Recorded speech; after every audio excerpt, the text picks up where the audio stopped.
أعوذ بالله من الشيطان الرجيم. بسم الله الرحمن الرحيم. ألف لام ميم را.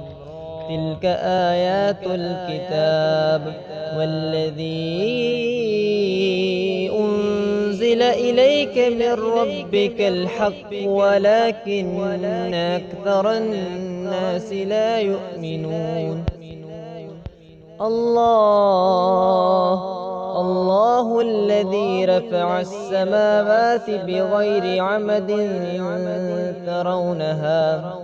الله الذي رفع السماوات بغير عمد ترونها ثم استوى على العرش وسخر الشمس والقمر كل يجري لأجل مسمى يدبر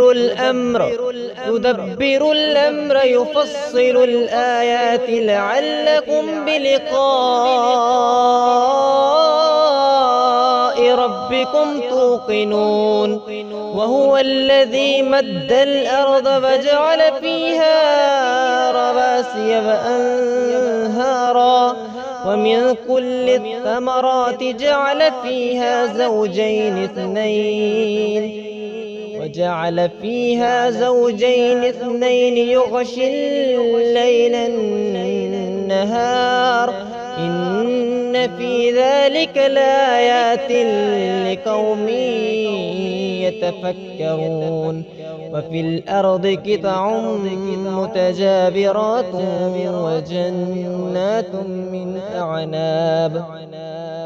وجنات من أعناب وزرع ونخيل صنوان وغير صنوان يسقى بماء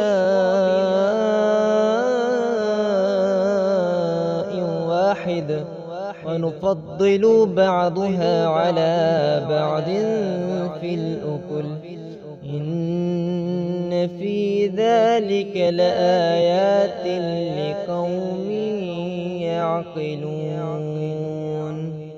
صدق الله العظيم.